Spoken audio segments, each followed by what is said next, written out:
There was an alien sighting in San Antonio yet again as the Phoenix Suns dropped to 2-4 on their critical road trip. Nothing else to say, but there's a brutal loss. Well, actually, we have a lot to say coming up right after this.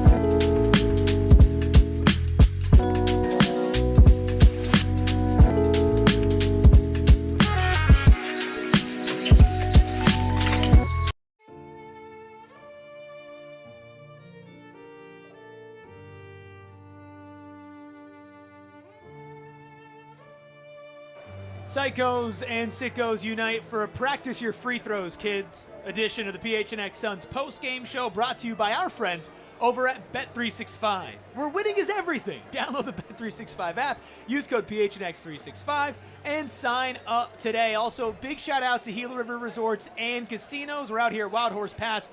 Huge crowd out here for the PHNX Suns watch party. Thank you all so much who came and hang out with us for the Suns losing 101-100 on a Victor Wembanyama game-winning mid-range shot over Oso Ighodaro. I'm Eric, that's Gil. We got Steven, Espo, and the Freckled Mamba behind the Mac making all of the magic happen. Hit that like button, hit that subscribe button, and might I say, gentlemen, Am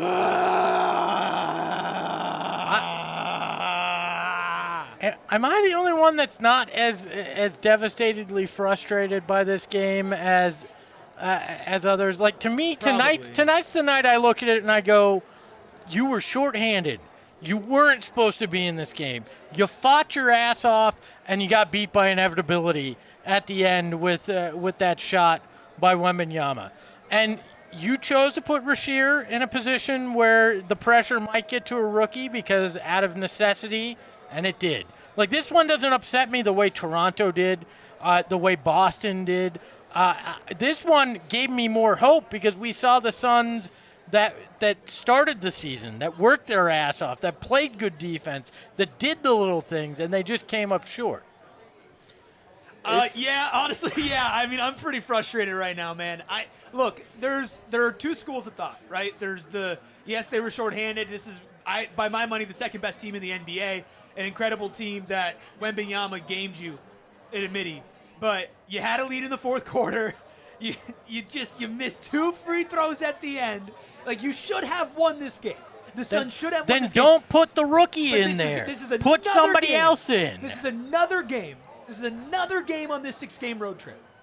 3 out of their last 4 losses, and 4 losses in a row. You had a lead in the fourth quarter, and I'd say in 2 out of those 3, you absolutely should have won that game tonight in Toronto, and you had a chance to beat Boston. Just it is heartbreaking, but it is explainable. But I mean, I'm frustrated. That's on Ott, though. You should not have the rookie in there. I'm still frustrated. I think my frustration is probably a little too strong of a word, or I'm not like frustration is a big part of what I feel, but I feel exhaustion. I'm exhausted in that, like, as you said, this has happened a couple times. And not only was it a lead in this fourth quarter, it was a double-digit lead. You're up 10 points at one point in the fourth quarter, and you can say that again about earlier in this trip. And the reason I feel exhausted is when I think back to what happened, I think before the free throws were missed. Literally, if you just made one more play in that fourth quarter, it was a different outcome. And that's what's frustrating or exhausting, or you become tiresome about, because you keep thinking about these games that could have gone in your favor. Yes, it was an admirable effort when you're down as many guys as you were down, and then to lose another one in the process. Yes, you're playing one of the best teams in the Western Conference, and you're pushing them to the limit, building a double-digit lead multiple times throughout the game. But before the free throws, what comes to me, there was a situation where the Suns were up 7, miss a three-pointer, back on the other end, Spurs get an uncontested three-pointer, and it goes from going back up 10 to only being up 4. And I think that momentum, I think it was to cut it 95-91. That swing right there made the game go down to the wire. I think if the Suns go back up 10 in that spot, it's over. But they just weren't able to get that. Even down the stretch, you got the book pass to Goody and all of that, but literally just one play away. The play could have been the free throws, could have been that missed three-pointer, could have been one of the layups, but you're one play away, and that leaves me more exhausted, because it's encouraging to be one play away from the Spurs, but you didn't get the play, you didn't win, and now you've lost 4 in a row. So for me, Context matters, so you know who was available and who wasn't available for the team. You have a 7-point lead going into halftime. You have a 7-point lead going into the fourth quarter. The third quarter, you only scored 20 points. Positive side, you only conceded 21. You forced 8 turnovers. 8 turnovers for the San Antonio Spurs in the third frame alone. You get to the fourth quarter, you add 4 more on top of that, which is solid for a single quarter itself. But you give up 28 points. Okay, cool. What about your offense?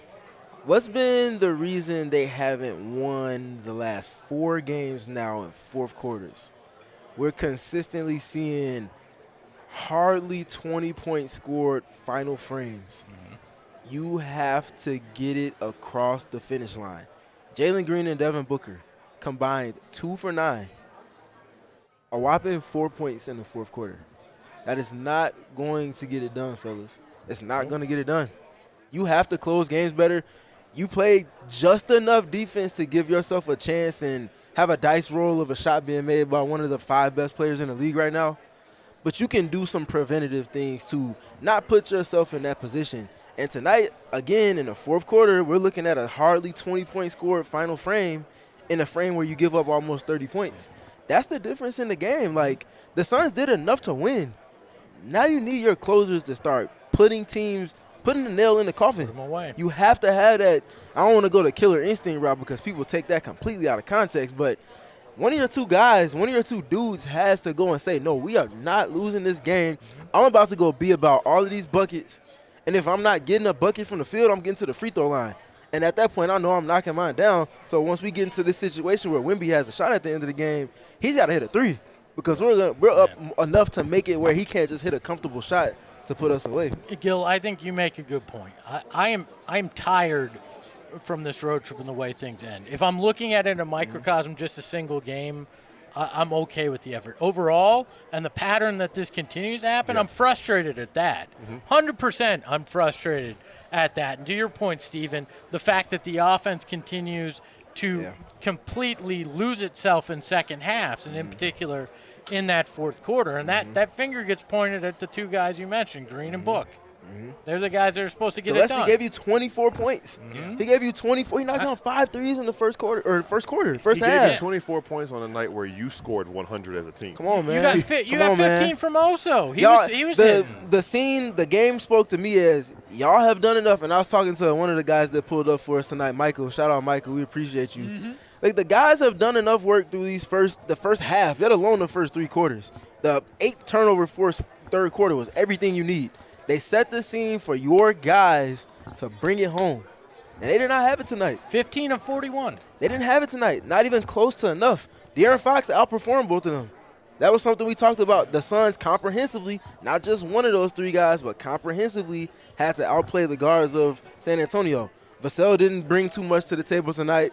Harper didn't have his best game, but De'Aaron Fox, especially in the fourth quarter, the timely moments, was the best player on the court, and then Victor Wembanyama brought it home with the shot at the end. He tortured Fleming in that final frame. Yeah.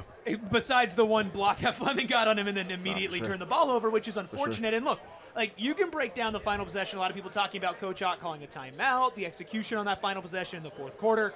The reality is, like, you shouldn't get there. And we talk about timeliness, right, and untimeliness. If this was happening in December or in February, the beginning of February, right, with a big cushion at the end of it, it's like, okay, this sucks. That context of missing those 5 guys, which any of those 5 would have been on the court instead of Rasheer Fleming to close that game. Dillon Brooks, Mark Williams, Haywood Highsmith, Grayson Allen, Royce O'Neal. All 5 of those guys would have been on the court instead of Rasheer Fleming in that final possession because they knew that they were going to foul when Rasheer Fleming was on the court, right? So, yes, there's context with it. There's quote-unquote excuses, right? There are good things to take away from this game even if people don't want to accept that. But this happening on March 19th and this losing streak happening now, that is the gut punch because you are running out of time.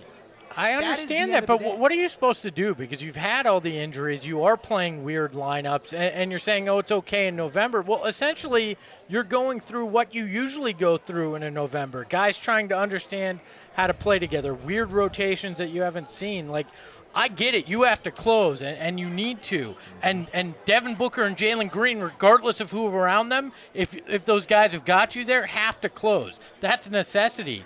But I don't know what else you're supposed to get out of a group of guys like tonight that did everything. Everybody else did everything that they could, including Ryan Dunn, a guy that had fallen out of the rotation. So, yeah, the timing of all this sucks. Losing this game like this sucks in March. But also the context is I don't know what else they were supposed to do tonight.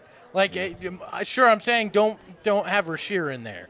Well, the only guy I could think of that you put in is Jamare Bouye, but now if you're running back on defense because of a missed shot or something, if they don't foul, you're at a disadvantage there too. So I don't know. I'm not one to go box score watching, but I do like to, as I mentioned, with all of the numbers, any numbers I'm presenting, I'm either using it to say I was wrong in terms of the eye test or I'm confirming thoughts that I had in watching the game. So that frame of mind in context with what I'm speaking to, plus 12, plus 11, plus 3, and a net even.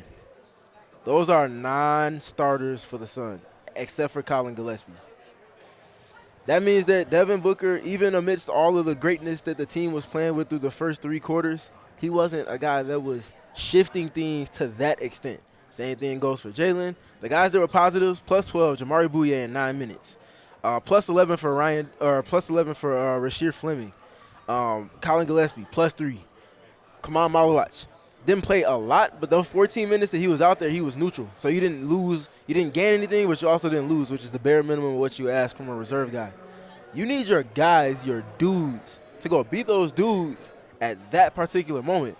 Appreciate y'all handshake for doing all of this hard work, doing all of that blue-collar stuff that we need, but now it's about getting buckets. We can only get but so many stops against a team like that with that dude on their team in our current iteration without our dogs or some of our other dogs. So y'all done enough? Cool. Y'all drug it into the mud. Now let's go home with a dub and let's get back to the crib. I think that's a little bit of what's missing without having Dillon Brooks though, because Dillon, people have borderline cried, if not complained about not having or about some of the shots that he takes.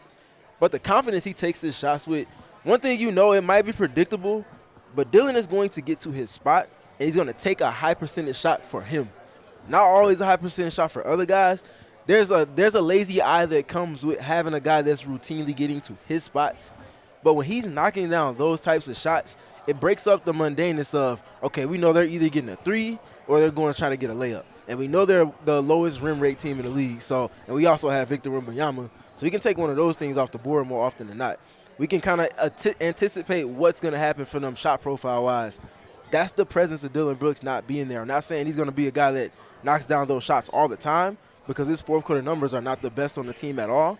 But he's a guy that you know can get to a spot and go and take and make shots at meaningful moments, and just not having that extra piece in a game like tonight really kind of hurt them. And he's not afraid of him. More than anything. He's not afraid. He's done it before. We've seen him do it before in this Suns uniform. And it's funny because when you start thinking about those specific moments, and the one that comes to mind immediately was the shot that he took against OKC that didn't seem like a good shot. But I think shots like that are made are oftentimes the types of shots that prevent the way things have unraveled for this team down the stretch. As I said, you just needed one play. And now I'm thinking back to that stretch I was talking about. It was Jalen that missed a wide-open catch-and-shoot 3 from the left wing that didn't go down. That was the difference between going up 10 and then only having a 4-point lead. And one of the things, one of the keys that you had to the game, Steven, was winning the three-point margin. Suns won it 11-10. Now, 8 of those 11 came in the first half. You go 8 for 16 in the first half from 3, and then you go 3 of 20 in the second half. Massive difference. And if, again, just one more play, if Book had gotten one of them to go, if Jalen had gotten one of them to go, different outcome. And I don't know what it is. I don't know. Like, I'm not going to sit here and make an excuse. I'm trying to diagnose why this is happening.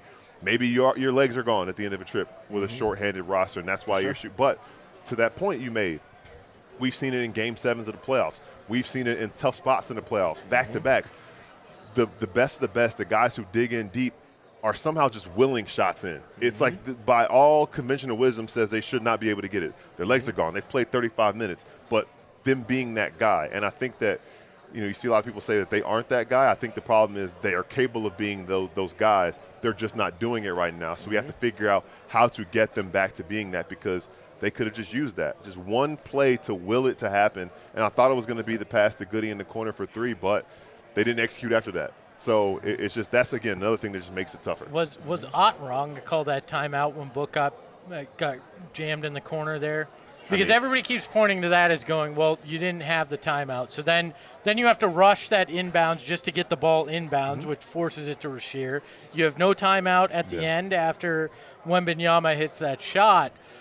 I think it's a tough position. In the moment, I thought that's heady by Ott because Book did just get himself trapped. But when you look at it, right at the same time he calls the timeout, Book got it out to Green, and he had wide open space. People in the chat seem to feel that was a big issue. And the more I think about it, maybe it was. Maybe you got to trust Book in that or hope that if he is trapped, he gets fouled in that situation. But it's tough. It is tough to speak from a coach's perspective because I've never been a head coach of an NBA team. Shocker to everybody up here. Soon. Breaking news. But what I can say is, having been a captain of teams in situations like that before, going into it, you have your this is what we want, and then you have your in doomsday, I'm gonna do X. So in doomsday, I'm gonna do X. In that situation, you want your guys to, we talked about it in real time. You don't want to go to the corners. No, don't dribble the corner. You go to the corner, you know you're in hell's kitchen at that point. And he dribbled there. And that's the thing. He wasn't dictated there. He took dribbles to get there. Yeah. So as a coach, you're thinking, okay, if you guys can stay as close to the channel, the middle third of the floor, between the lane lines, the more you can stay there, the better. That means we can get a shot on goal, and we can work our way out of that. You get to a corner, we got to burn something because we got to try to salvage what we can out of the situation, and that's the wrong direction to go. So that's the thing. You got to the corner, immediately and I say, he's like, nah, we need a timeout. I'm looking to confirm this, but people are tweeting that. Okay, so Jordan Ott said that Devin Booker, quote, did something to his ankle as he limped off the court after taking the final heave at the buzzer.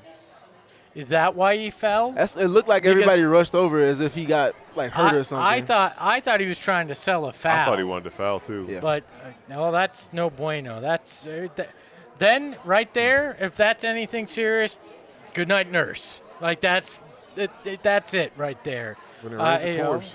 So I mean, you'll still you gotta hope that if it is something, it's a week, 2 weeks, and he's back for the play. You can't survive. Well, no, 2 but weeks look, you don't have. You've already clinched a play-in. At worst, you're gonna fall to 8, right? Which means you're gonna get 2 shots.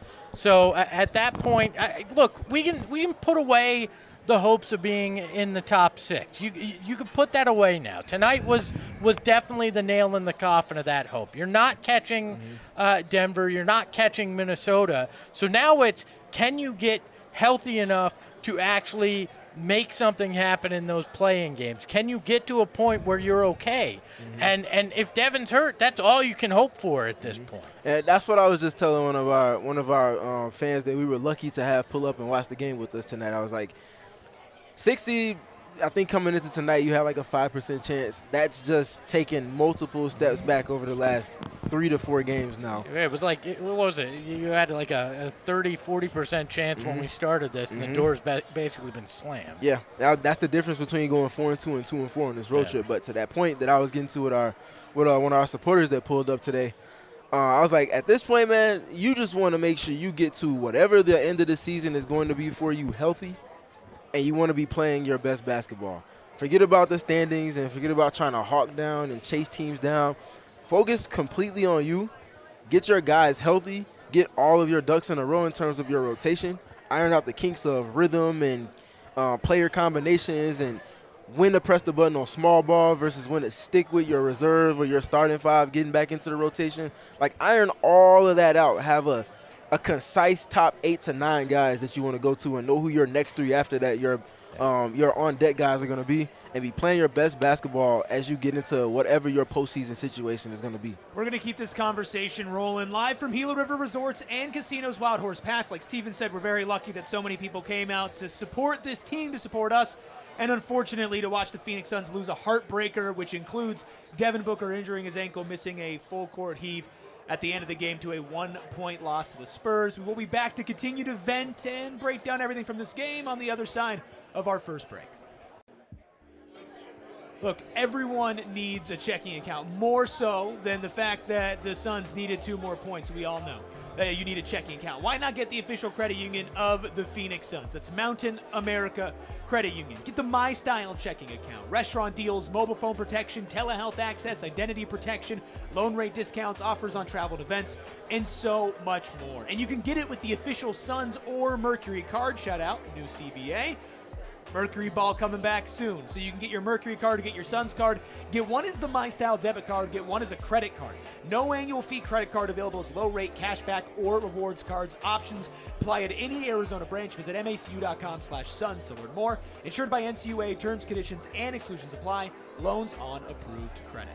Window Depot, they're more than just a window store. And guys, I didn't tell you this, but I think I might have to be using them soon because I just found out that I had a water leak a couple weeks ago and found out that I got mold in the house, and I'm going to have to probably replace the cabinets in my kitchen. And I'm going to call our friends at Window Depot and go, can you please help me find some cabinets that match what I have in this home or completely redo them? And you know what they're going to say? Of course, Espo, we can. And we have a designer that can help you make that space look even better, and you can use them for free because Window Depot has the best prices, the biggest inventory, and it's all Arizona made. Contractors love them. People like you and me love them. And the best part, I can go online right now. I can look at what they have. I can order it. I can pick it up in store, and then I can bring it home and have it installed. So you're going to want to do that, and you're also going to want to check out all of, or one of, you don't have to check out all of 7 other Arizona locations. But, hey, you want to make the trip around the state? Go for it. There's 7 Arizona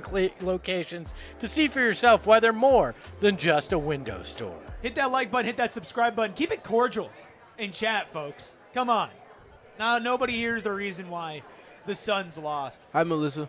Hello, everybody. I'm trying to break the ice a little bit. Steven. Yo. The fourth quarter. Yeah. Struggles. Sam in the chat. Sam, the Suns fan. One of the most level-headed in the chat. One of our favorites here. He's wondering why. Why are these fourth quarters the way that they are? I, for one, feel like the Suns play a little bit too slow when it matters most. And what I mean by that is, like, yes, naturally the game slows down. There's significantly less transition in the final 5 minutes, but generally in fourth quarters, as the season gets to this point and you get closer and closer to playoffs. So it's not literally grab a rebound and take off with the ball. It's like, no, when you're getting to you get to your triggers, you get to the actions that you want, you get to the sequencing that you want in the half court, it can't be dribble, dribble, dribble, then try to get to a spot. It has to be definitive decisions that guys are making. No, I'm turning a corner against this hedge, and I'm getting downhill. I'm putting pressure on the paint, and I'm going to find a shooter and spray, or if I got the layup opportunity, I'm taking it. I'm not saying that they're hesitating, but it feels like they're just playing a little bit too slow. You got to play with a little bit more conviction in those particular moments. The night and day comparison is, if you want to go back and watch the clips when they have them up on NBA.com, or if you want to watch on YouTube the highlights they have there, look at the shots that Devin Booker and Jalen Green were taking versus the shots that De'Aaron Fox was taking, and look at the difference in mindset. He is in, no, I know I got this switch, cool. Guess what? I'm still getting to my left hand. Hey, also, I know you switching, bet. Watch this. I'm coming off of the screen. Quick hezzy. You stole your feet down just enough, and I'm out of there. And now what is he doing? Getting to his strong hand with conviction. And that's a left-hand layup. There's a certain type of definitiveness that Jalen Green and Devin Booker have shown to have numerous times before. They just didn't have it tonight, and it feels like generally with their offense in this 4-game stretch, it's not a habit because they haven't been doing it all season. But in this small sample size, there is some consistency with the lacking of things, and I feel like they're just playing too slow. Why do you think that is, though? Why do you think that you see a De'Aaron Fox do that tonight, but you don't see Devin and Jalen on a regular basis? Is it the unfamiliarity with the offense and each other? Is it simply these guys aren't those kind of guys? Like, what do you see that leads you to believe that this is happening? Yeah, for me, I feel like more than anything gets – well, if you're comparing it to De'Aaron has that alien dude on the court. There's gravity that comes with him. So if he gets a switch with a big and Wemby is behind the three-point line, there's no one that's down there. So there's a different ball game they're playing in that respect. he's getting, to my point, he's getting more one-on-one coverage where he can come off a switch and know that there's no doubles coming from anywhere. There was no help either. It's just a switch and it's a one-on-one. Yeah. With Jalen and Devin, Jalen's still being integrated. I just did a film session talking about how they've gotten him up to speed, but they're still learning a lot about him as he's learning about himself within their offense. On the Devin side of it, though, it's always the inherent, where's the help coming from, what's the timing of that help, and then specific to the Spurs, where's Victor Wembanyama? He knows that Devin wants to get to the midi. He knows he wants to try to get to the rim. Wasn't shooting the 3-ball well tonight, went 0 for 4 on that. So it's a little bit harder for Devin to try to find his spots if they're playing slow. Now what you can do, and I think they can lean into more, use Devin as a screener.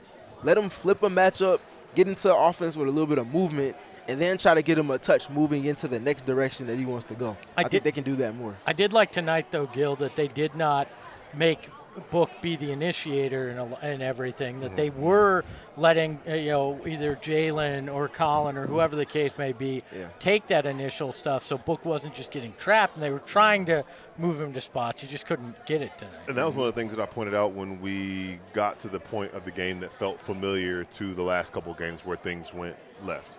And I was saying that, hey, the Spurs have the personnel and the mentality to press a lot of the same buttons that were pressed that allowed the other fourth quarter, I don't call them meltdowns, but fourth quarter that went badly for the Suns during this road trip. Yeah. And to the point of, like, things being the way that they were, I think it's a mentality. I don't necessarily think it's intentional, but I think it's kind of you go into this reserve mode, especially when you are as shorthanded as you are.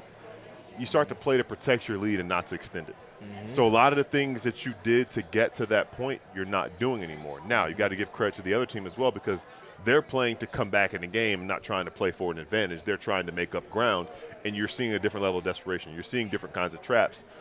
And that's, when I think back to the timeout possession, you could argue that the issue was that there should have been something, knowing that the trap was going to come, and have some type of set to combat whatever it was going to be and have somebody kind of the next thing and give Book a bunch of credit for him reading the trap and seeing what he said and directing traffic the way he did to find Goody in the corner. Needed one more play like that. Mm-hmm. But I do like being a little more creative and trying to try different things, because you know that this is what teams are going to do, because it's working against you and it continues to work against you. Mm-hmm. And it might not work if you have Dillon Brooks. It might not work if you have other guys available.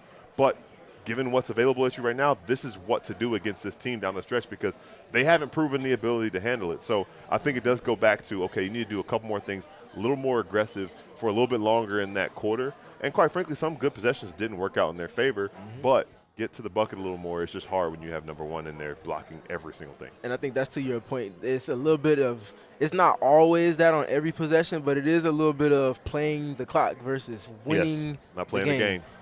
Prevent offense is not something you can get away with in the NFL. Yep. And it definitely is not something you can do in the fast-paced, quick momentum-shifting NBA, especially when you got a team with the talent the likes of De'Aaron Fox to close a game. He was the first – wasn't he the first clutch player of the year? First clutch player of the year.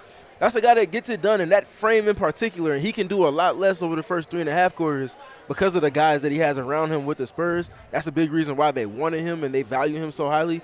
And then the other part of it, too, is you have to just finish games, man. Just finish the game. Go and win. Go and win it. That's the mentality that they've had, right? And that, I think that's the frustrating thing about all of this, and especially this happening now, is because, there are all these reasons, and some call it excuses. I think context is probably a better reason for it, because we're not using it as explanations, although that's the only reason why it's happened. Majority of this podcast has been, hey, this is what was going on the court, right? I think the problem is how many times throughout this entire season were they the team that just won, right? And I know it's like lazy analysis, but that's just kind of the way that it happened. They found a way to do it. Yeah. You watch the game tonight. You watch how San Antonio played. You saw they were executing on both sides of the ball, and I think specifically on defense, and especially how they were defending in the last minute and a half, they played like a team that knew they were going to win the game. Okay, but I think we're all overlooking one part. It's March, almost April, and good teams lock in at this point. Like, really good teams just bear down and get shit done. And that's what we saw. Toronto, pretty good team. Boston is probably going to win the East now with Cade out. The Spurs have a shot to win the West. Guess what they all did? They closed. They did what they needed to in the clutch. And let's be honest, they are the better teams in most cases. You could argue Toronto isn't, but Boston significantly better than you. They just are. They're more talented than you. They're a better team. I'd argue the Spurs significantly better than you, even though you've been able to compete with them when you look at it as a whole. And these teams are fighting for a championship, and in reality, you're fighting to maybe make the playoff and likely stay in the 7th seed in the play-in. They're just better teams than you, too. And this is the time of year where that separation happens, and I think we're overlooking that, too. These teams are better than the Suns. That's the reality of it. But the Suns also had a lead on all of them, and it's like I hear you. But the final 5 minutes of a game are the separation between a team that's a 7th seed and a top seed. This is a team that's been beating teams that are quote unquote better than them the entire season. Yes, but it's different. It's different to sneak up on somebody in November, December, and January. It's a different thing come March and April when these teams know that everything's tightening. They're playing to try to win a championship. You're playing just to try to stay in the picture to make it into the playoffs. The Spurs, the Celtics, Minnesota to a lesser extent are better teams than you. They're playing for something bigger, and that's the reality of it. And they're starting to come into form to be those championship teams, and you're still trying to figure out how to be a playoff team. All I'm saying is I agree with what you're saying, and I understand that big picture, we're in very different spots in all of that. But this is, again, the same road trip that all of us, all 4 of us here for this entire time has been like, you've got to go at least 500. And we're in all of these post games, and I get it. I can be Mr. Big Picture too. I think we all can, because we all understand that, like, this is not a championship team, right? But I don't think that makes it, at least for me, any less frustrating when you have winnable games against teams that are doing that, against great teams that are better than you, teams that are competing for a championship. And on your own accord, it feels like you almost hand them the wins. I know it's not how it actually goes, but you almost go, okay, it's the 4th quarter, and then immediately it's done. And, like, at the end of the day, doing what they did tonight without 3/5 of the starting lineup and 5 guys injured, and the 2 guys off the bench that are injured are legitimate rotation players. Plus, Amir Coffey went down. You lose a 6th, right? I think if Amir Coffey was available, he would have been in the game instead of Rasheer Fleming at the end of it. Look, I'm not saying I'm not frustrated, and I understand, B. Will in the chat, that you're playing to win a game. I understand the Herm Edwards, you play to win the game. Okay. But already bad enough. But at some point, the reality is some of these teams are going to be better than you. Big shocker. And good teams find a way to win in the final 5 minutes. Good teams find a way to win in the final minute. Championship caliber teams find a way to win those kind of games in the final seconds when you get closer to playoff time. And that's what those teams did, and that's what the Suns haven't done, and that's your measuring stick. You got to figure out how the hell to do that if you want to play with the big boys. And I think the big thing that I'm taking from what you're saying, Espo, and I think that we're realizing as we're seeing in these games is these teams are better than the Suns. I don't think anybody's arguing that the Spurs have the 2nd best record in the NBA. They're better than the Suns. But when you watch the teams play, and you watch the Suns build double-digit leads against these teams, and you watch the Suns hang in there and be a couple plays away, you sit back and think, and it's like it's just little spots in the margins that make them better. And to quote Larry June, small numbers add up, and those small things add up to being a big difference. And I think that's what's frustrating, because if one little small thing goes different in any aspect of the game, and then you can point at, who we do or don't have, ultimately the guys who suit up are the guys who suited up. That's what you got to deal with. But it's hard to actually, I guess, gauge where this team actually is or who this team actually is. But all we can judge is who they are able to put out there. And those guys did not make the difference in the margins, whether it was one more rotation to make life more difficult for De'Aaron Fox, whether it was one more extra possession you could get, whether it was one more stop. Could have been in the 4th quarter, could have been in the 2nd quarter that would have changed. It was a 1-point game. So there's so many different things you could pick, whether it was one more free throw. I mean, those free throws were tough, and it was a tough spot for Ricky to be in, but, like, he didn't airball them, he didn't front rim them, it just rimmed out. So the way I see it is just those small things, and small things that added up is the frustrating part, but I don't know where you go from there. Good job, Larry. But we've got frustrating things that we'll continue to talk about. We'll read your super chats, and we'll talk about positive things as well. Believe it or not, some good things happened in this game. Boy, you wouldn't know it, but it did happen, and we'll do that on the other side of our second break. We always love our friends over at Bet365, and let me tell you why we love Bet365. Because Earlier today, for the first time ever, a 16 seed held a 10-point lead over a 1 seed, Siena and Duke. But at the end of the day, Siena didn't win. Here's the thing. If you were on Bet365 and you bet Siena money line, it would have paid out at halftime because they're paying out 10-point leads. Seriously. They would have given you the plus whatever it was to bet on Siena over Duke, even though Siena didn't win. That's why Bet365 is Bet365, and that's why Bet365, where winning is everything. You got to download that app today. Gambling problem? Call 1-800-NEXT-STEP-AZ. Please gamble responsibly. Must be present in AZ. $10 minimum deposit required. Bonus bet wager excluded from returns. New customers only. 21 plus only. Time limits, minimum odds, and terms and conditions apply. In-app only. Void where prohibited. Have you been injured? And no, I'm not talking about by your favorite NBA team. I'm talking about in an accident. Well, if you do the research, which you need to when you're in this situation, it's going to lead you to Mark and Alexis Breyer, the husband and wife law team. They are going to take care of you because they are prepared to go to trial if necessary. They are going to do what it takes to have the best interest in your mind and make sure that you wind up with more money in your pocket than they wind up for their bottom line. They care, and they are certified in serious injury law and wrongful death cases. 1% of Arizona bar is, and they are. All their attorneys are. So they're ready to make sure that things work out for you. And the best part, you can get in touch with your lawyer at any time. I went through this, could not get in touch with my lawyer. It was the most frustrating thing about the whole experience.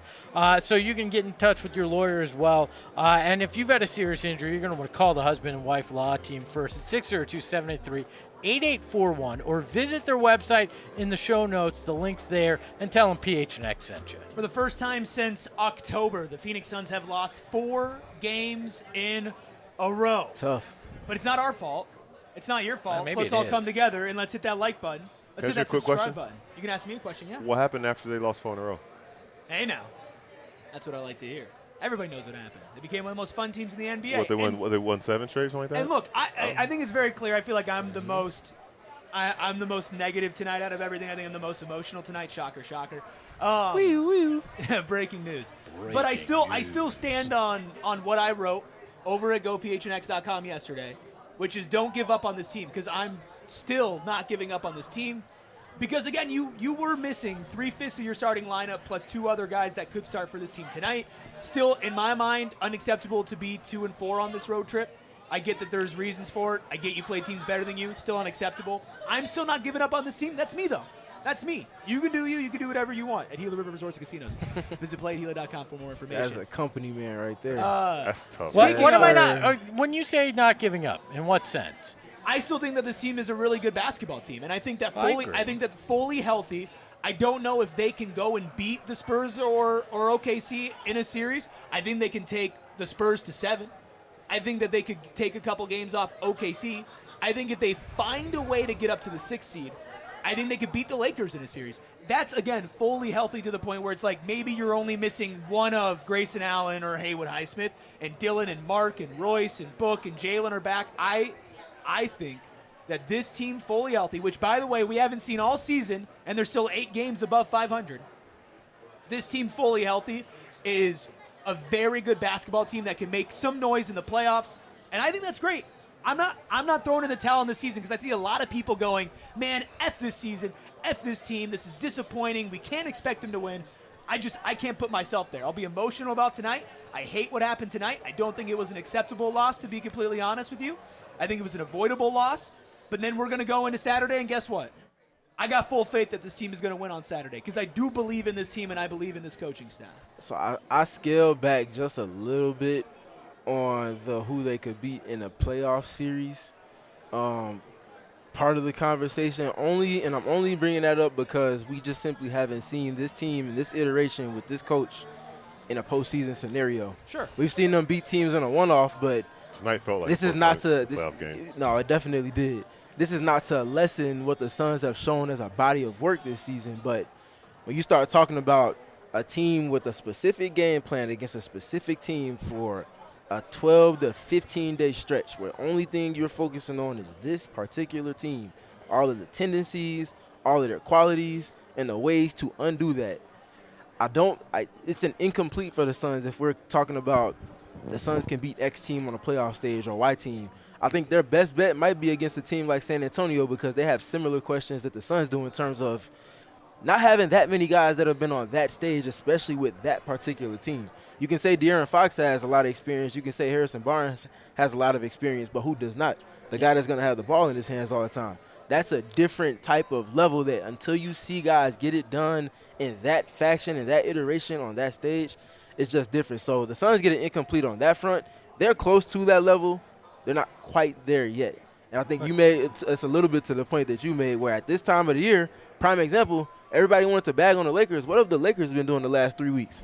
They've been winning games. Now, you can say, oh, my God, they ain't been playing that many good teams. They just beat Houston 2 times in the last 4 days, and they just beat Denver on national television. Because they're figuring out who they are. LeBron's accepted that he's the super third guy. Like he's doing the little things now. Like they've figured out who they are. The Suns don't know because they haven't been together. And yeah, could they beat anybody? Sure, we've seen them beat anybody at any time this season. Will they win a playoff series? No, I don't think so. I wouldn't put my money on it. I wouldn't put my money on it either. But again, we haven't seen this team fully healthy in any scenario, right?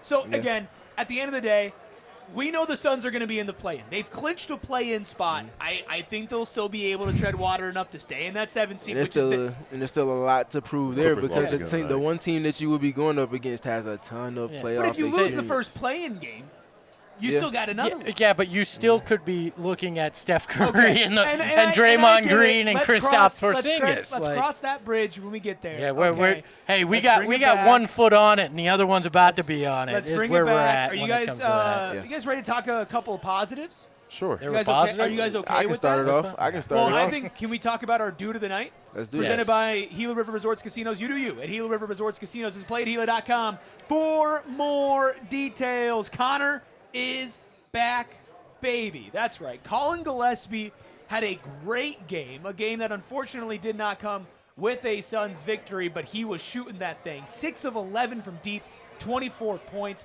4 of 4 from the free throw line, 6 assists, 2 rebounds, 2 steals. When it was all said and done, a +3 in 34 minutes. Not the result that you want, Steven, but it was great to see Collin Gillespie, who has been struggling as of late, get back into that bag that we've seen him being in so much this season. Yeah, I think that's one direct example of the time on task. Collin, you have not played well the last couple of games. Collin, we need you to do more. And Collin simply comes out and he gives you all that you need and then some to have a chance at winning a game in a situation where many would say you're probably not going to or that you shouldn't have a chance to. And Collin just goes against the grain, and in the first 2 quarters, he turns into the best player, most impactful player, offensive player on the court. Knocks down 5 threes in the first half, finishes with 6, still gets to his 6 assist number as well. So he's not going away from the things that you need him to do as a table setter, but he's also finishing plays for you as well. Still give you the pesky defense with that too. And I think the fact that he missed his first 2 shots, Espo, we started off the watch-along together. And we both said, man, those are the shots we need you to take. And then guess what? When that third opportunity comes, what did he not do? He didn't hesitate one bit. He didn't let the 2 games leading into tonight and then the 0-for-2 start sway his confidence at all. The Suns don't have a chance at that Wembanyama shot potentially missing and then winning at the end of the game without Collin having had that particular approach. And naturally, because of him coming out with that type of responsibility, Jalen Green's then able to lean into that with his 9 points in that mix as well. Yeah, he's a guy that easily could have just packed things up and gone, a tough road trip. I'll get home. We'll figure it out. Coaches back in the day, I can't use back in the day with you because. Ouch! Damn! Oh, but what I meant to say. Yes, youngin. What would you like to share with me? What I meant to say. That's crazy. Bring this young wisdom to me. But what I meant to say is coaches always say not to tuck your tail and not get caught up in what happened what's prior the slang you're using? To tuck your tail? What are we talking about? Huh? Yeah, Grandpa, there's a tablet.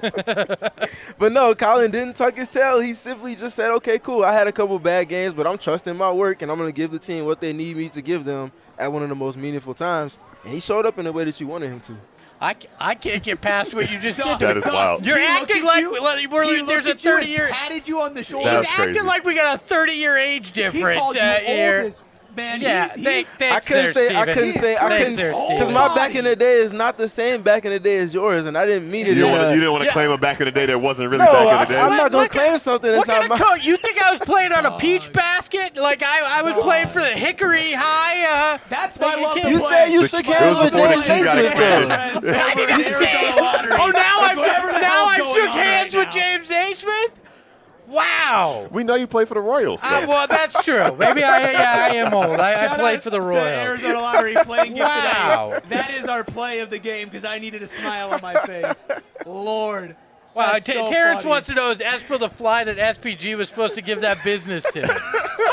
He swatted my ass like it was. Turned his whole You shouldn't body hit me. You shouldn't hit me that hard. You might break something. I'm fragile. Oh, man. I'm brittle. Hey, that's what we got I'm AARP brittle. for, though. That's okay. That's Wow. okay. Wow. We all good. I think we all needed that laugh. Wow. It serves its Oh, purpose. don't worry. We have a nice hard candy for you Wow. for after the show. Oh my gosh. It's- But to hey, bring it I back, should have been in bed 5 hours ago. to bring it back, Collin Gillespie showed up in the way that the team has been asking him to do, and brought the things that they needed him to do, and then some today as one of those premier time on task type of role players that he's been this season. And the hope with that is, coming into the game, what we said a win for this team could do for the rest of the season. Well, that didn't happen. But what this performance could do for him for the rest of the season, to step up like this, to have that short memory of the first 2 shots he missed, and to have the game like this, to be trusted in the big spots that he continues to be trusted in. There's 12 games left, and there are going to be a lot more performances, a lot more spots where he is needed to not necessarily go 6 of 11 from 3, but knock down 3 or 4, hit that 5 or 6 mark with assists. And I think him reminding himself, because we're creatures of habit, we're confident creatures, and our confidence can go up and down or whatever, but to remind yourself, hey, I do this, I can do this, and I can do this against arguably the best team in the NBA, but the second best team in the NBA, I can do this against anybody. So down the stretch of the season, they're going to need this version of Collin. And if you can get this version of Collin, and you're probably going to have maybe 5 games to get it all together at once. But you got to have this version of him as part of that equation, and that's a good step. Do you know who he reminds me of? From back in my day. Bob Cousy when he was at Boston College in the tournament. Oh, my God. Bob used to play like that. He was a killer, Oh, he was man. so good. All So right. good back in my day. Well, We got JJ Redick comparing him to TJ McConnell, and then we got Espo comparing him to Bob Cousy. Yeah, JJ's a Some of youngin'. these things are very similar for reasons I won't say. Look, we're going to keep things rolling on the PHNX Suns post-game Exciting show. whites. It's Eric, it's Gil, it's Steven, it's the old bag of bones, and we're going to keep it rolling on the other side of this break. Look, it's getting hot outside, Grandpa. I don't know if you noticed this. Back in but- my day, it wasn't 100 till July. Well, guess what? It's 106 now. That's why budget billing with APS is so important, because we all have times in life where we need to stick to a budget. Maybe you're saving up for something big. You need all your monthly bills to be predictable. Well, to help you out with that, APS has their budget billing program. When APS customers sign up for budget billing, your payment is averaged out over the full year so that you pay the same amount, about the same amount for your energy bill every month. That means you pay about the same in December as you do in July. That sounds pretty nice. So you could do that, and you can learn more about managing your bill at aps.com/let's talk, where you can also see the rate plan options, where you can check your monthly plan and your monthly usage for the last few months, and then pick the plan that would have saved you the most money based off your energy spending. So once again, you can find all your options to manage your bill at aps.com/let's talk. Now, .com is what they do on the internet, Grandpa. It's a website. Yeah, back in my day, when things got so hot, we went down to the general store. We called it Circle K. We bought some ice, and we put it in the room. We didn't have these newfangled AC things, so we would go get that big block of ice from down at the general store, Circle K. We'd bring it home. We didn't have this thing called the Inner Circle program. We did not save money when we went to the Circle K. We had to pay full price back then, a whole nickel. Okay. But now, I heard we could sign up for the Inner Circle. We're going to save some money. I'm told it's on a thing called an app. I don't know what that is. I'm told it's there, though. I'll download it You for you. download the app. You can help me put in my information there, too, Sonny. And then I was told I'm going to save like 25 cents off per gallon on gas, which back in my day would have have filled my entire Model T. That's 5 nickels. But now I need to have lots. But now I'm also told 79-cent Polar Pops. Turning into Gilbert Gottfried. I don't know what a Polar Pop is, but it sounds delicious. 99-cent Frosta. Why wouldn't I get that too? Right? I'm going to get all this. Plus, a nice old Sody Pop. It's going to be fantastic. You should become part of the Inner Circle too right now. Download that newfangled Circle K app, put in your info. You're going to become a member of the Inner Circle for free. It's just like everything back in my day. It's free now with Circle K. 101 to 100. I really don't know what that voice was. It was like half Gilbert Gottfried. No, it's about all Gilbert Gottfried. 101-100, the Phoenix Suns take a brutal loss to the San Antonio Spurs. We will have our blue-collar boy of the night here in a second, but first I want to make sure that we get to all of your super chats before we hit the hour mark here. Let's start with Hugh. Thank you, Hugh6969. Oh, I thought it was huge ass. With a $1.99 super chat, says, man, this one hurt bad. I'm did. sick to my stomach. It did. That one hurts. It still hurts. It hurts because you did so much work. I talked about in a grander scheme in our pregame show. You didn't come this far to come this far. You get to the third quarter, or you get to the third quarter, you're up 7 at halftime. You get to the fourth quarter, the starter, you're up 7 as well. You didn't come this far. You didn't lead the game in rebounds and dictate the terms of the game the ways in which you did, just to say, all right, we did enough, man. We'll live with the result. That's why I'm like, no, if you're putting yourself in that position and you're doing all of that work, go finish the job. You owe that to yourself more than anything. So that's the frustrating part for me. It's less about all of the other stuff, and it's more so you did all of this hard work and you got to the half-yard line and you just weren't able to push it through to finish the game. And if it cost you book.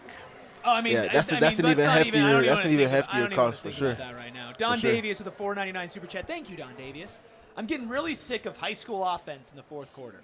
Also, if you're 24 or younger on this team, you are incapable of hitting a free throw, apparently. And then we'll just follow up with a $5 super chat from B. Will. Buddha will get to your member super chat in a minute. It says, Suns ball. Ott had a 57% free throw shooter on the floor with only 26 seconds left. That's coaching. Quick, tell me who else he could have put in that position. Bouye. That would have been better. Jamari Bouye. Jamari Bouye hasn't hit a shot since I got a concussion. Yeah, but he's a free throw, a guy that can hit a free throw. It's fair. Yeah. Like that's a guy you can trust to hit a free throw. I will. Again, I know I said it for a second. I talked about the way that Rasheer missed the free throws. Like, they weren't bad misses. They were still misses. Doesn't matter. But the other part, I think there's a little more to be, like, unpacked with his free throw shooting percentage because he just hasn't shot that many this year. Like, he's 12 of 21, which I don't know how many, like, the breakdown of when he got his attempts. I would be willing to guess. He hasn't shot many since he's been in the rotation. I feel like the beginning, most of them were, like, before he was even, like, playing. It was, like, garbage time. He gets fouled and some stuff happens. So, yeah, ultimately, one, who else would you go with? And two, there's probably a little more to that 57% than meets the eye. When he stepped to the line, I trusted him. I wasn't sitting there, like, nervous about it. So it's your fault. Yeah, I guess so. It's my fault. I jinxed You him. believed. I didn't say it out loud, though. Or maybe is Rasheer like Tinkerbell? Oh, my God. Like, we all got to believe. Nope, not doing that. I ain't touching that one. No, I ain't touching that one. You got it. My bad. Can we go back to the old jokes? You just made a Tinkerbell reference. I'm questioning all sorts of age things down there. Tinkerbell's universal, brother. I mean, I know who she is, but that's all I got. But a 5-year-old down there? Listen, we're on both. We're on opposite ends of the spectrum. This is the age spectrum? I'm 5 years old. Aspo's 5. Wow. That's crazy. But, yeah, I say all that to say, like, it's just one of those tough situations. And the Spurs baited him into it. Like I was saying, that literally no other team in the league can do what they did. It's just Victor Wembanyama was able to get – they tricked it so he'd get the ball in the corner. And then Victor Wembanyama, go gadget. The only person in the building with long arms and Rasheer was Wemby, and he's able to foul him from, like, the block. he was in the corner. So tough break. If one of those free throws goes in, it's a different story. But they didn't, and here we are. I mean, I know you don't want learning experiences right now. But that's a moment that's going to stick with Sheer. Yeah. When he, Absolutely, and hopefully, if you wind up in a high leverage situation again, it's not the same result because of it. But I still do question. You know that the Spurs have another timeout. So if you score or they get a turnover or a rebound, they're calling that timeout, right? So why do you not have somebody else like a Jamari out there that can shoot free throws, knowing that they're going to turn to that timeout to advance a ball if you make those free throw shots, and you're going to be able to set your defense up? That's That's my biggest question about that situation. Can we go and take a turn into Eric Ruby positivity hour? Go for it. Okay. You're going to get burned but in the chat, I don't yes. think so. There are some good things, okay? So if we're talking about Rasheer Fleming, who's not our blue collar boy, we'll get to our blue collar boy here in a second, okay? Rasheer played very good defense against Victor Wembanyama tonight. Very good. Met him in the post, stayed down on 2 feet, forced him into a miss, also stripped Wemby when he was driving to the paint. Overall, I think played good defense, had a couple of bad possessions against De'Aaron Fox, who was very veteran-like with the pump fake and got him going, but also blocked a De'Aaron Fox 3. Obviously, you're going to look at the end of the game, for sure. That's unfortunate. But I think we saw some great defensive moments from Rasheer Fleming tonight, who, again, was a plus 11 and a 1-point loss. We saw a lot of learning moments as well. You mentioned the De'Aaron Fox block, and we were commenting because he bit on the pump fake a couple times, and he adjusted in real time. And that's what we said so much about these young players. There were 2 defensive possessions. The block was the loud one that you could tell he was processing and figuring things out in real time, how to leverage himself. And something I always say, when you have a height advantage and a length advantage, and you're guarding somebody that's super quick like De'Aaron Fox is, you got to be the second one to jump. And any distance that they can create with their quickness or speed, you make up for with your length. So you get beat, you can still make a play on the ball, be the second one to jump, don't get caught in a spot where you can foul a guy, and that's just De'Aaron Fox being an all-world player, which we saw. So he's learning these lessons. It's hard lessons to learn, and this is a tough spot, but it's something he's going to remember, and it's important that obviously it would be great to have won this game tonight, but when Rasheer Fleming is a borderline, maybe even an all-defensive caliber player, maybe one of the best two-way players in the league in 4 or 5 years' time, we'll see him make clutch shots and clutch moments. We're probably like, man, remember that time he couldn't make some clutch free throws down in San Antonio? He sure has learned a lot from that. So don't lose sight of the big picture, although the picture right now stings. Eric Ruby Positivity Hour continued. Thank you to Dwayne Rankin, who talked to Devin Booker after the game. Devin Booker said his ankle was fine. No wrap on it when he left, but he did walk out with a limp. So is it the CP I'm fine? No wrap on it, no boot, no brace. Being out for media to see, I think he might miss a couple games, but I think overall we've avoided a disaster. But again, like I said, is it the CP I'm fine, or is it I wasn't there. We'd have to ask Dwayne. No. Obviously, we'll find out in due time tomorrow when the injury report comes out. Yeah, no, honestly, I got to wonder, too, if it's that initial. Would you have it in a wrap right away? Like, I don't yes. I don't know. I mean, sure. if you mess your ankle up and it's like you have to do everything that you can to stop the swelling. That's why when guys roll their ankle, they tell you don't take your shoe off. Yeah, like keep your shoe on because you need to keep it as set as possible to help minimize the swelling. Look, we know Book's going to try to play regardless. Oh, for sure. But I'm not saying he's perfectly no, healthy. I know, but people are saying it was a spilled drink. I that mean, led to it. Look, I'm at the point. We've seen multiple of these kind of situations. Either no drinks courtside, or we have to move people further off the court, because you can't put these athletes in a situation where you're dealing with that kind of stuff. I thought you were going to suggest sippy cups. Yeah, that too. Sippy cups, the Yes, ones like courtside sippy Yes, cups? courtside you, sippy cups. You like put it over. Yeah, you can't spill it. Oh, and like their snacks too. Yeah, where they, hey, try to throw it. yeah, I'm sorry. Like, if that's real, if it was because of that, But I'm done. I don't care how rich you are. Just like babies, they're going to test I the just pass distance along, of those things actually working. You said it's not going to break. All right, bet. Let's see about, it's inevitably going They to all need happen. pacifiers For too, sure, yeah, for so they sure. stop whining. I pass along a screenshot here to Ayrton. He's going to pull up where I don't think that that's true because it does look like he stepped on De'Aaron Fox's foot when he was taking the shot. So we'll have the screenshot here in a second. Oh, there you go. I mean, maybe it's both. Maybe he slipped onto De'Aaron Fox's foot because of some irresponsible rich people in the front row in San Antonio. I mean, yeah. Sippy cups come now. So I mean, again, we don't even know if that is where it was, but that did happen. That is from the video that I believe Dwayne Rankin put out there. So again, something to monitor, but Positivity Corner, at least somewhat positive signs after the game. And then before we get into outside of Positivity Corner with revisiting our pregame picks presented by our friends over at Bet365, of course, we have to talk about our blue collar boy of the night. It has to be. It's got to be Mr. 15.7 rebounds, 7 assists, 0 turnovers, and a steal. He was connecting tonight. Mr. 7 of 10 from the field. Mr. I'm not scared of Victor Wembanyama. Steven, also Iguodala had himself a hell of a game. He did. He just continues to play to his strengths. Has the ball on offense that pulls the big away from the basket, that opens up backdoor cut opportunities, and he does not miss a beat when that opportunity presents itself.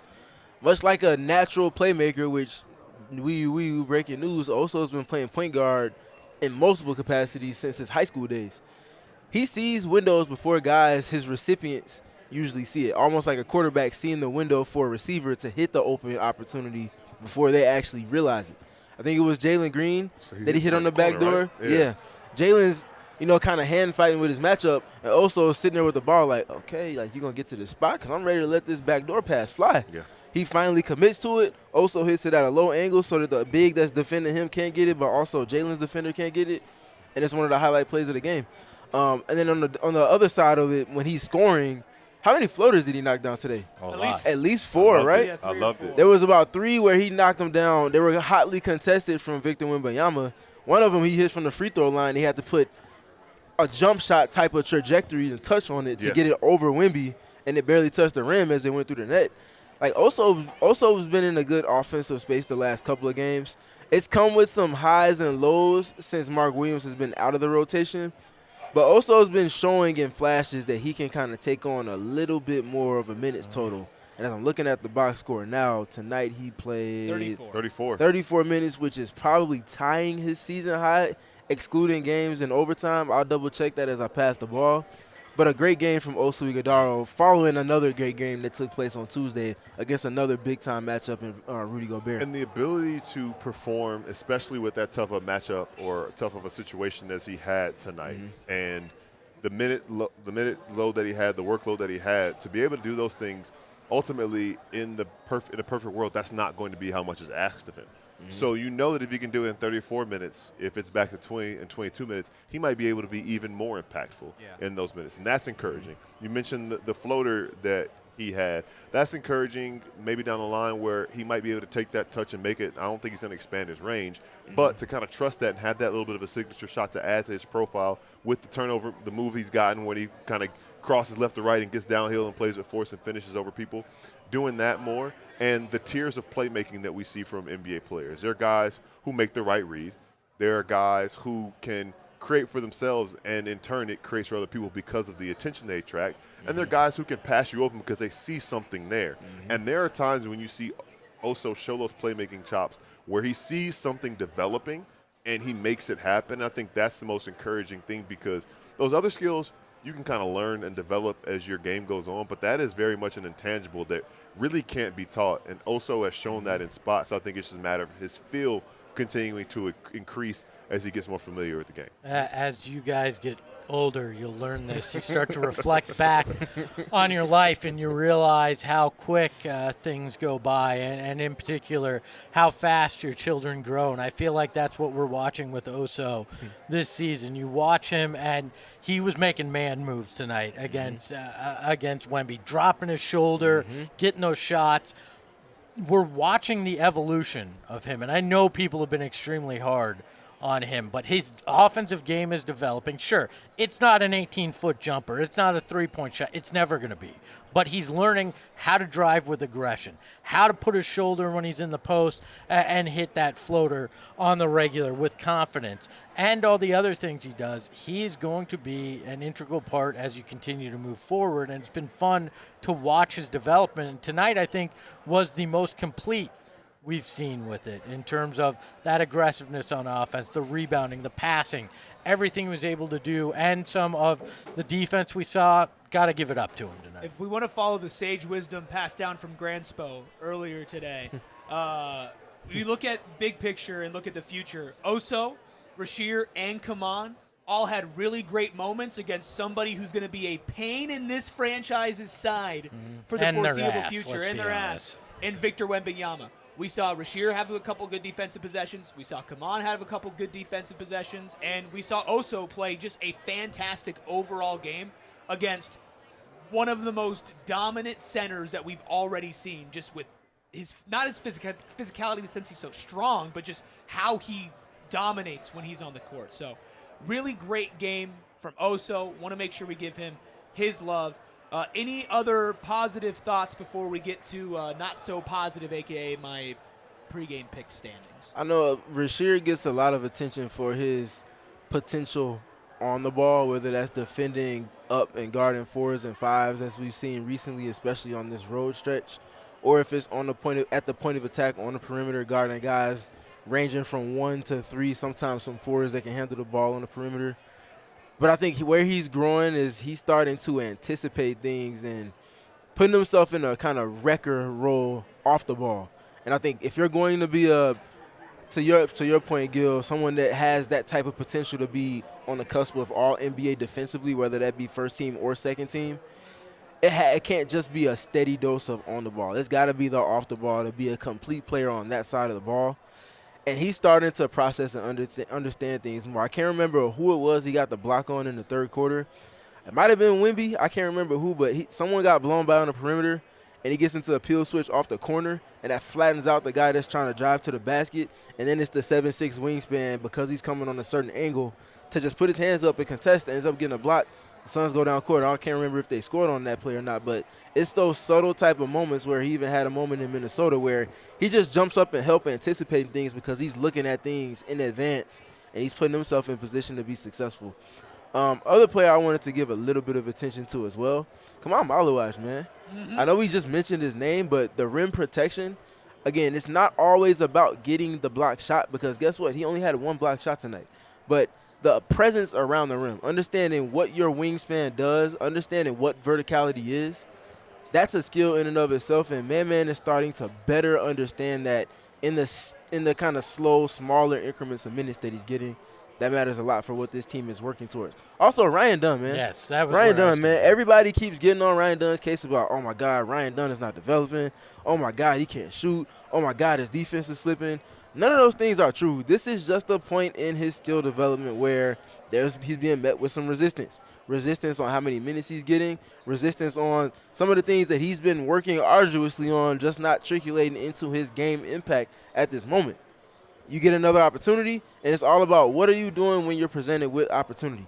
And tonight, he showed an example of why he's a player that has the type of understanding long-term of what he could potentially be. This was just an example of that, a positive step for him. He led the team in rebounding, helped them actually win the rebounding battle tonight, had a steal as well. And if he gets that putback dunk that he went for, my gosh. Yeah. That's another one of those plays that just that much. We're probably talking about Good point. a different ending, and we're praising him for how hard he crashed on the boards there and got that putback. He had a good game for a guy that had fallen out of the rotation just a week or so ago. I want to point out one more man-man sequence before you get to the sad picks standings.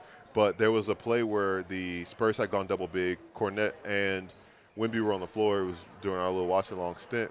And man slightly shoved Cornette when he was going for an offensive rebound, just slightly. And Cornette was out of the play. And Man didn't – Suns wrangle the rebound. Man runs the floor. He knows that because Cornette's under the goal, Man was in the middle of the lane. He had 3 or 4 steps on Cornette. He ran full speed, got a dunk. And those are the things that we always say. Like every game I feel like we're saying, run the floor.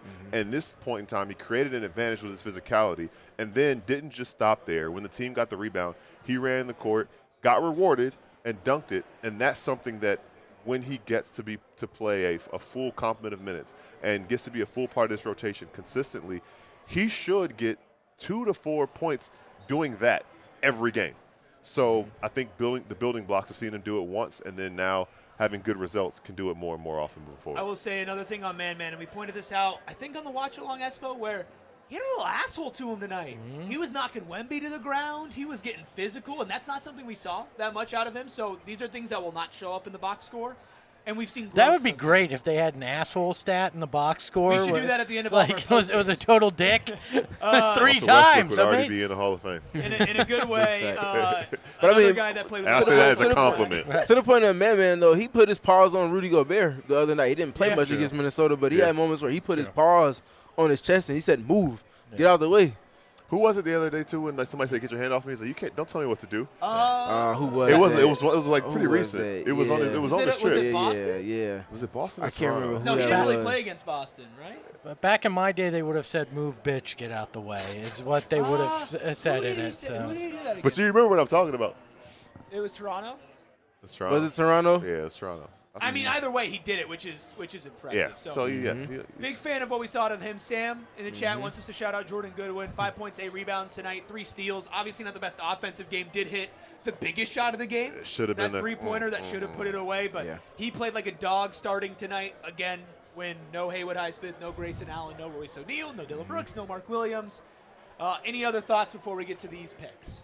Let's get to the picks. All right. Pre-game picks. Brought to you by our friends over at Bet365. Hey, where winning is everything. Except if you're Eric Ruby. Download Bet365 app today. Use code PHNX365 when you sign up. I was 3 Eric points said, away from glory today. I'm upset. Eric said to the negative 400, move, bitch, get out the way. I can get to 421 in the negative. 3 points away from glory today. If Book had just made one, if he had made that, it would have been incredible. I would have been celebrating for a win if he had made that shot from that. You missed your bet by 3 points too, right? Or No. 2 points because Wemby had 34. No, so I owned up to this. My bet was actually both of them at 35. But I was tempted to let it ride if it had hit, but I decided to be the honest man. He brought it up after he knew it wasn't going to hit. Back in the day, integrity meant something. No, it was yeah. Well, hey, when I grew up back in my day, people didn't lie about this stuff, and we had to go to a Back bookie in to your get day, these they things had done. commercials about good sportsmanship. Yeah, there was no such thing as I I touched it, coach. 1-800. I touched it, coach. Hey, ref, I touched it. When y'all see this 18-leg parlay that I hit in the last game of the season against the Thunder, And still you're finish not at negative ready. 100. I've been playing possum. I've been playing possum all year, baby. All year. No, it's unfortunate. Again, I should have put my money on Siena, which would have paid out with a 10-point lead at halftime. Of course, courtesy of our friends over at Bet365. Let's get out of here, folks. Shout out to Gila River Resorts and Casinos, Wild Horse Pass. Shout out to everybody who came out with us. And let's end on this member super chat from our friend, your friend, everybody's friend, Buddha the Good seeing you Skipster. tonight, Buddha, it was great who- seeing you. Who gifted me and all the people on this podcast Cards, gentlemen. Pokemon cards, including Ayrton. Pokemon cards of the Pokemon Durant. Yes, that is a Pokemon named Durant. And on these cards, Buddha went and cut the shit coming out of Durant's mouth. Back in my day, if you Pokemon somebody, you were in some big trouble. Yeah. So shout out to Buddha, who then also, this is a whole stack of cards. He goes, hey, there's more cards in there if you want to take a look at them. I'm like, oh, bet, sick. They're all Durant cards. All with the same saying. All There's right. Durant cards. But big shout out to Buddha. Big shout out to Laura and everybody who came out. Should for our I watch show party. what else Buddha brought? Oh, yeah. yeah, for Well, sure. I read this. All right. Buddha with a 5-month super chat for being a member. Thank you, Buddha. Says, regardless of the outcome of the game, it was great hanging out with everyone and meeting some diehards for the first time. Can't wait for the next one. Buddha brought in the NBA That's Jam fire. Tournament Edition placard. He's on signed, fire. Signed by Tim Kittro, the voice of it. It says Espo is on fire. So I get a Pokemon verbally assaulting me. I paid for this, to be fair. just So messing around. I paid for it. Thank you, Buddha. Thank you, Appreciate you, Buddha. Buddha. Thank you, Appreciate you, Buddha. Thank you, everybody, for hanging out with us on what was an eventful night. Unfortunately, the Suns dropping their 4th straight game. But the good news is they've got more to play. So let's see if they can bounce back on Saturday. Pre-game, watch-along, post-game show, all right here on PHNX Sports. Hit the like button, hit the subscribe button. Hey, we're almost at 51,000 subscribers. If you want to help us get to 51,000 subscribers, and if you already are subscribed, become a member like Buddha, who got a prepaid super chat for being just a great member here. Of course, follow the show at PHNX_Suns on Twitter and on Instagram. We'll have you up to date with everything going on injury-related, including what's next with Devin Booker. Follow the Freckled Mamba behind the Mac, fixing problems, making all the magic happen as always, at Freckled Mamba. You can follow Espo at Espo. Catch him on Southwest Bias tomorrow morning at 11. You can follow Steven at StevenPG3. You can follow Gil at GilMcGregor_. You can follow me at ERIKRUBY. Send us away, Grandpa. Back in my day, when you answered the phone, you said, no, hoi, hoi. We all silly like the mayor.